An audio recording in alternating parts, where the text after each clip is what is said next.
Chapter 7. This is kind of a big one. I like to stand over here because it looks a little bit better. So, Chapter 7 is a whole new way of looking at stuff. Let's just think about what we've really done so far, and it's mostly been this, right? We're trying to describe the motion of an object by calculating the net force on it, and then using that to calculate the acceleration, and then using acceleration is the change in velocity with respect to time, and from that you get all the kinematic equations and all that great stuff. It's awesome. So imagine trying to describe a falling ball. It goes from here to there, and we can do that. We can use using Newton's second law. It is momentum principle. We'll get to that in a little bit later.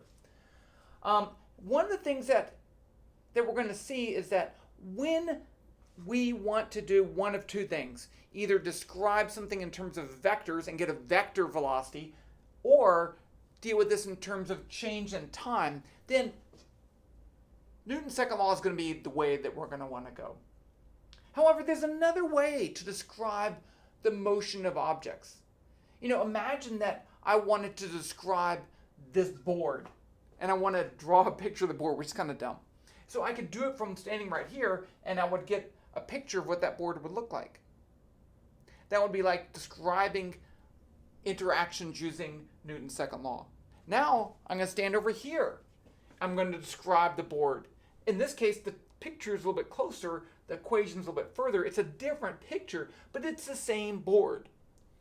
This is what it's going to be like using the work energy principle. We're going to use a different method to describe interactions in the motion of objects. And the advantage in this case is that it won't be a vector, and it doesn't depend on time, it depends on displacement. Let's get to it. Okay. I want you to realize that these are two different ways of viewing the same thing. And sometimes it's better to do it with Newton's second law. Sometimes it's better to do it with work energy. Sometimes it doesn't matter. Sometimes you really couldn't do it with Newton's second law. You really have to use work energy. So they're both very useful in their own way. Just like a hammer is useful for some things that a screwdriver is not. Okay. The first thing we want to start off with is the definition of work. The book defines work. Suppose that I have some object and I push with the force F. I'm going to write that as a vector. And it moves from here to here. Actually, I'm going to push it like this. It's going to go here. And I'm going to push with some angle, at some angle, just to make it interesting. So this is a mass, a force, and I'm going to call this a displacement delta R, and that's the position from here to there. It's a vector. Technically it's a vector, force is a vector, displacement is a vector. We can calculate this quantity that we call work with the following equation, and it doesn't make sense now, so we're just going to do it. Work is going to be the magnitude of the force times the magnitude of the displacement times the cosine of the angle between them. So this is the angle, theta, between the way I'm pushing and the way I'm displacing. And that's work. Now the book says work equals F d cosine theta. Here they're saying this is the distance d. And that's fine, it's fine. But I like delta R better to emphasize that it is indeed a displacement. Which is a distance. Distance is a displacement going from here to there. Now, if we have force in units of newtons and displacement in units of meters, and quick quiz, what's the units for cosine theta? And the answer is it doesn't have units. It's a ratio, right? It's a ratio of sides for a right triangle, so it doesn't have units. So work would be in units of newtons times meters. Now, a newton we can break down further. Remember, a newton is a kilogram meter per second squared. So, and then if we multiply that by meters, we get kilograms meters squared per second squared, and that is 1 joule. That's the unit of work, a joule, which is a kilogram meter squared per second squared. Just to give you an idea, if I don't have one here, But imagine you take a book, a textbook, and you pick it up off the floor and you lift it up. You have to apply a force over some distance to get that up there. So lifting a book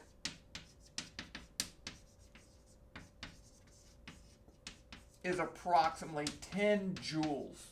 So you get an idea about how much energy you can feel it, right? Okay, so that's the definition of work. Work is force applied over distance. Now let's just look at a couple things, right? Because, let me erase my picture here. I'm going to push a block 3 different ways.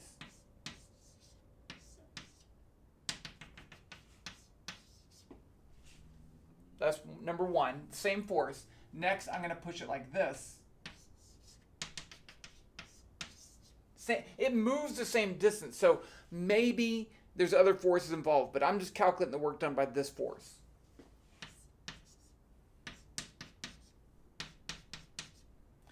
And then finally, I push it like this. So these are 3 different ways. They all move the same distance. They all have the same force, but they do different works. So in this case, since I'm pushing in the same direction that I'm moving, let's call this delta R. Work would be F delta R. And then I have to multiply that by the cosine of the angle between the force and the displacement, which is 0. The cosine of 0 is 1. Remember that, 1. So I just get F delta R. That's the magnitude of F, the magnitude of R. So work is a scalar quantity, not a vector, right? Because I took the magnitude of these vectors.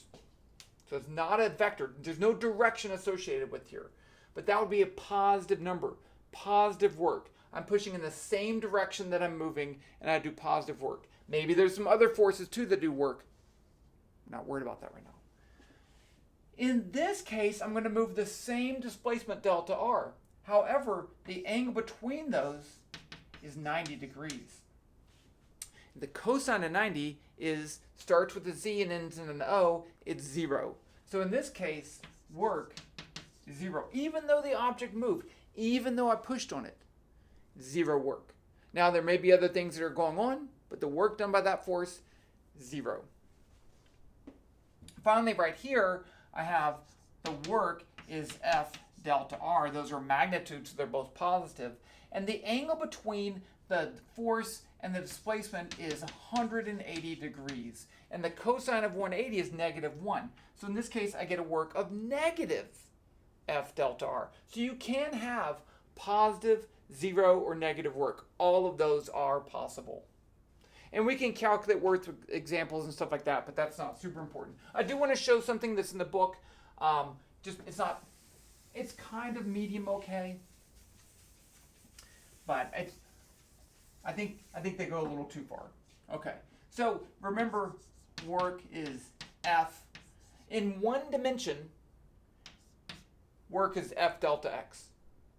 Because in one dimension, I can't have an angle. Maybe I'm going that way or that way, right?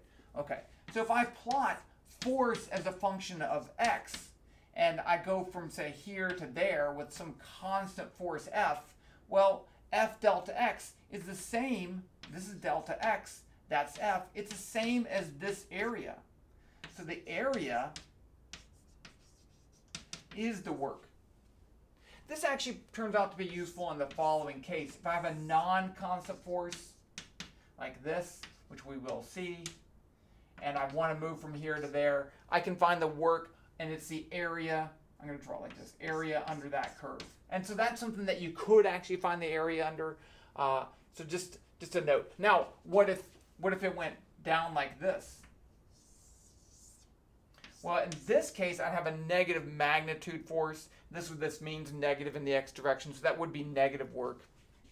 Okay, but again, like I said, don't put too much into that. I think it's in the book, and I wanted to say it. Okay, I'm going to show you some math. Let's imagine the case. I push on a block. It has a mass m. I push with the force F, and it goes over here a distance delta x.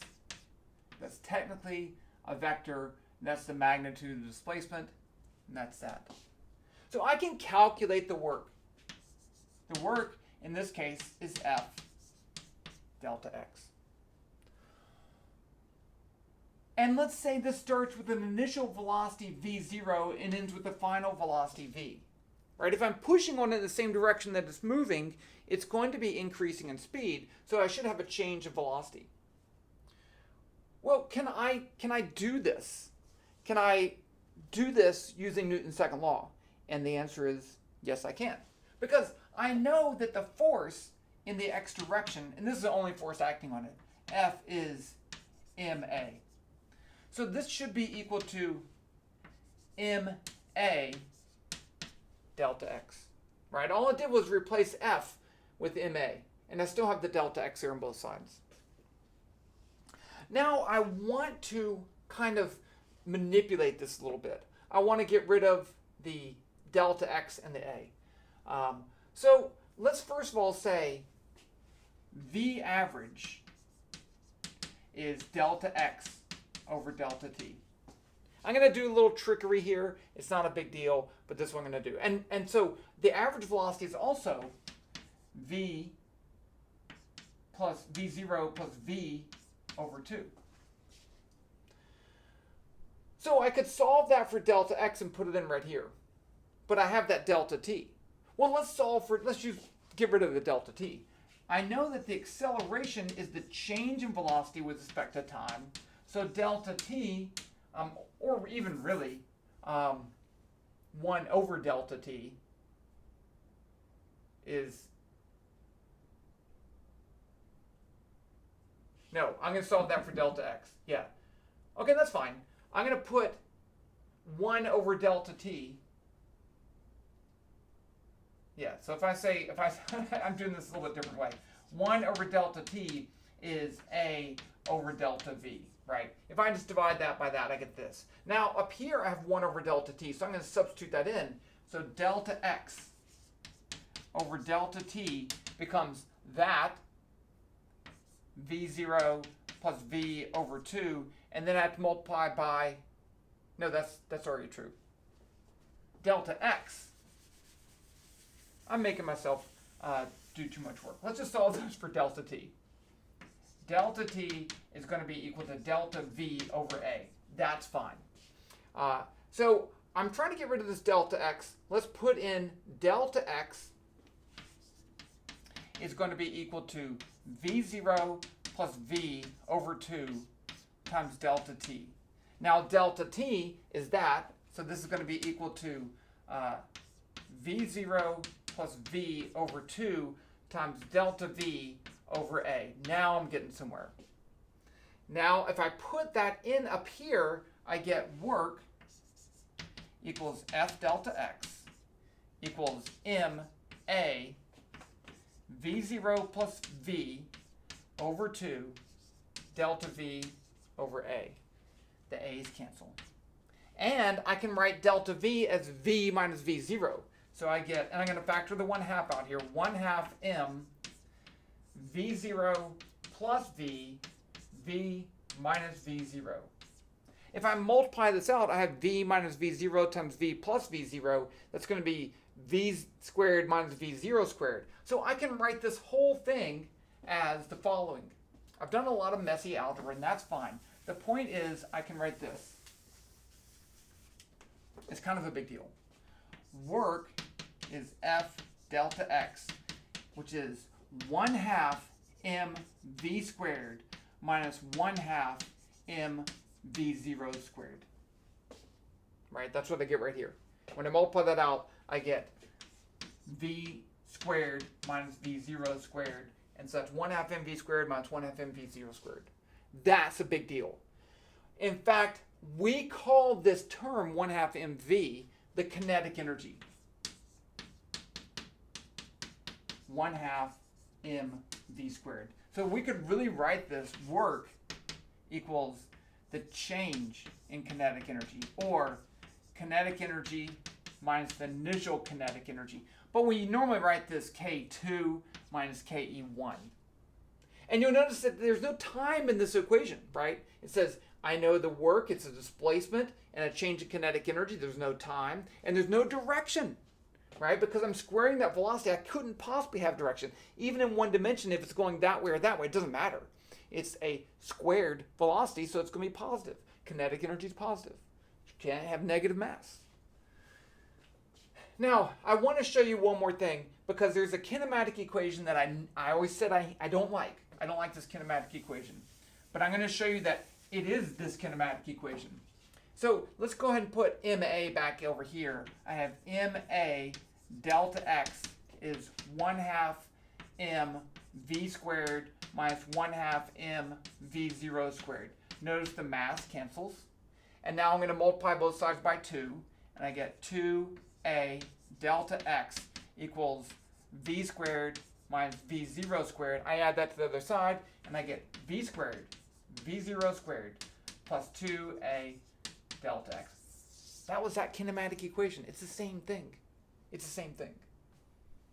So here we have what we call the work energy principle. And the book does it a little bit different.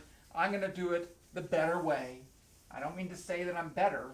I'm just doing it the better way, you know. So the work energy principle, I'm going to write this out here, is work energy. It's a big deal. But you got to be careful with big deals. The work energy principle says the work is the change in energy. And the energy would be kinetic energy, which is, I'm going to write it as this K, because I don't like that, 1/2 mv squared. But that, don't forget that change. This says that if I apply a force on an object over some distance, I'm going to change the energy of that system. But I have to pick my system. So it could be whatever objects I have in here. It could be anything. And when I apply work, it's going to change the energy of that system. Depending on how I pick my system, tells me what kind of energies I have. Okay, let's look at a very, very simple example. I'm going to do 2 different systems and get the same answer.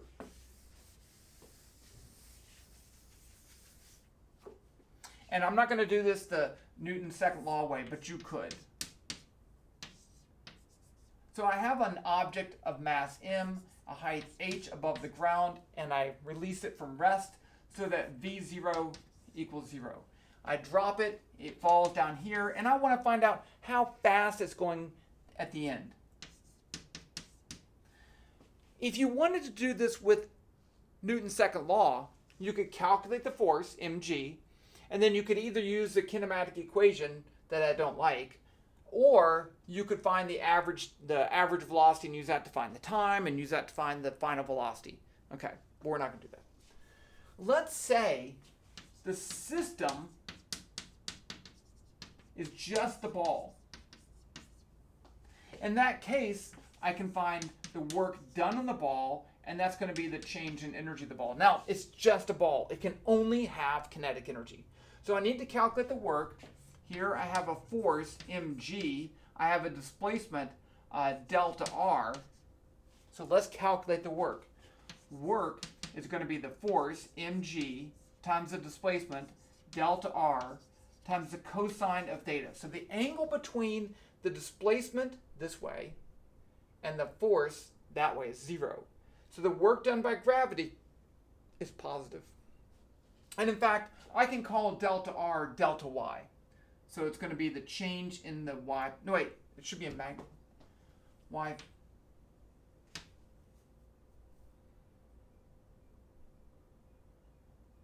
Yeah, no, I'm right. That's right. Okay, the work done by gravity is positive. Let's just keep that as delta r. I'm going to write that actually as h. mgh. Let's mute this, because we want to hear alerts. So I turned that off. Mute. Okay. mgh is the work. And that's going to be equal to 1/2 m v final squared minus 1/2 m v initial squared. And I can use that to find the final velocity, especially since this is 0. Now I can solve for that. The mass cancels. I get v equals the square root of 2gh. Yay. Okay. Now, what if I include the system, the ball, plus the earth? In that case, And I'm not going to go through all the details because we could spend a lot of time on that. I actually have another type of energy. I have what's called potential energy. By including the Earth in my system, there's no forces on the system, right? Because the Earth pulls on the ball and the ball pulls on the Earth, so it can't pull on itself. So in this case, if I do that, I still have work as a change in energy. But now my work is 0. And instead of just a kinetic energy, I'm going to have a change in kinetic energy plus change in gravitational potential energy. Now, the book calls it PE, but I like U. I don't know why, but that's what a lot of other places do. And it's a change in, don't forget that. We define gravitational potential as mgy.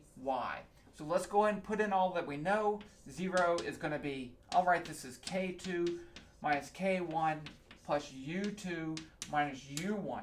Now, in order to do this, I have to pick about a location where y is equal to 0. Where do I measure y from? And the answer is, it doesn't matter. Okay. It seems obvious to pick it down here, but you don't have to. If I pick y down there, then I have 0 is K2 minus 0, because the initial velocity was 0, plus U2, the final potential energy, is going to be mg times 0, which is 0, minus mg initial y, which is h. So if I plug this in, I get 0 is 1/2 m v squared minus mgh. I want to solve for v. Mass cancels. V equals the square root of 2gh. Same thing. Okay. So there you go. Work energy. This is different. This takes practice. We really have to think about this. We're going to do some practice problems using the work energy principle. We define our system. We find all the forces acting on the system. We use that to calculate the work done on the system, and then we find that change in energy of the system, whatever it may be. Now there's another type of potential energy that we're going to use a lot, and it's this. We already looked at focus. There we go. So here's a spring. As I stretch the spring, the force is not constant. So remember that if I take a spring and stretch it,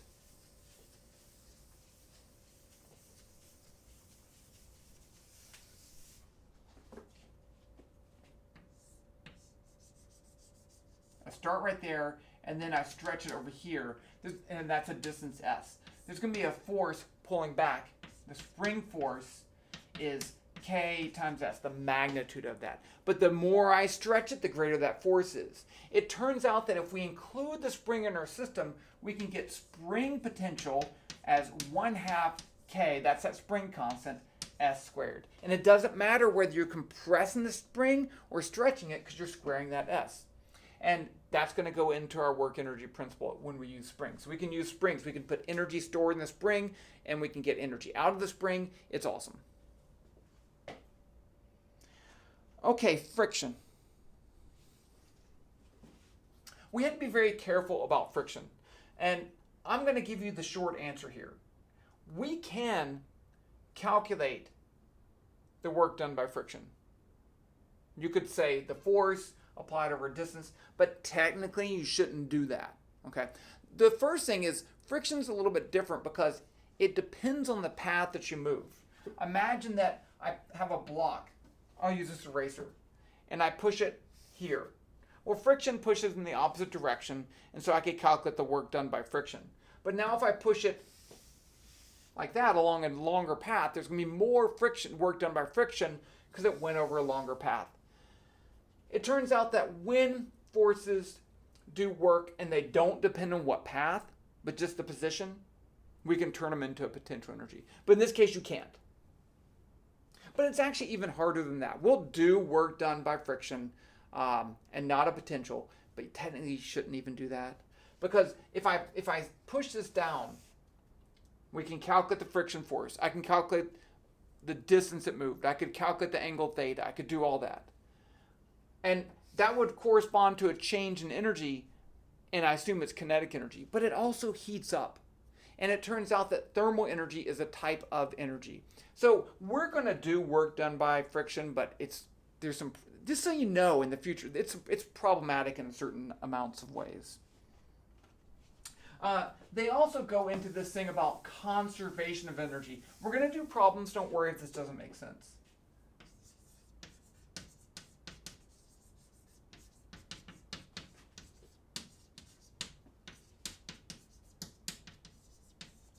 So imagine that I have a system, a closed system. A closed system is one in which the work is equal to 0. So imagine me dropping a ball. If I include the ball plus the earth, then that's a closed system. There's no work done on the system. In which case, I can say delta E is also 0. Or E2 minus E1 is equal to 0. Now, if those are equal to 0, then I can add E1 to the other side, and I get E1 equals E2. That's conservation of energy. The energy before something happens is the energy after something happens. But be careful. Okay. Really, I think it's better to say work is the change in energy. I like that better. Students use this a lot, but they can get themselves into a little trouble. I'm just letting you know, just a warning. Okay. But we call that conservation of energy. It's kind of a big deal in a lot of situations, but just be careful. Remember, we're really doing that. Okay, there's two more short things. The first, and there's a whole bunch of stuff in there about energy storage, energy in life, and which is important, but it's not really something that I want to add on to right now. The first is efficiency.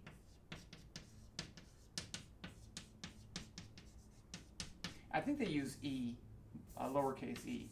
This is just the, how do they write this? The work out divided by the work in. So if you do work on some object and it gives you energy out, so imagine I'm pulling on something. And in an ideal case, the work I put into it is the work I get out of it, in which case I'd get something like 20 over 21. That's 100% efficiency. All the energy I put into it, I got out. But in many cases, and in particular, if I do something like a pull-up, right? I exert energy. I change my energy by pulling on myself, but my change in height energy is not going to be the same. So I'm not 100% efficient. So normally you'll get work out is less than the work you put in, and that's how you'd calculate the efficiency. The other important thing is power. And I'm going to write this as delta E over delta T. They wrote that as, think as just E over T, which don't do that. It's the rate of change. So power is how fast your energy changes. Energy is in joules, and that's in seconds. So this would be a joule per second, which is equal to a watt. So watts tells you how fast energy changes. Imagine picking up this eraser and moving it up. I could calculate the change in energy. But then if I do it very, very, very, very slowly, you see how I'm being patient? Then the change in energy is the same, but the power is not. Okay. Let's give a quick summary equations. I just want to show you the final most important equation, because look, my chalk's almost gone. So the first thing we have is work energy. The work energy principle. Work on a system is the change in energy. Types of energy that will work would be F delta R cosine theta. The book says FD cosine theta, UBU. The types of energy we have are kinetic, 1/2 mv squared.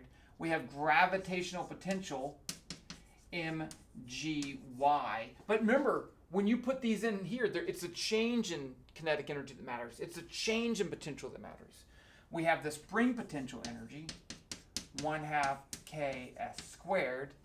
And then we have those two things, power, change in energy with respect to time, and efficiency, work out. Not work out, work out over work in. And there you go. So there's a lot of stuff going on here. We're going to have to do some practice problems, but it's going to be awesome. We're going to have a great time. There are other types of energy that you can do. There's a better form of gravitational potential, which I'll probably show you just because I can't help myself. But we can get a lot done with just these things. And that's chapter 7. Read the book. It's not bad, and it's free. So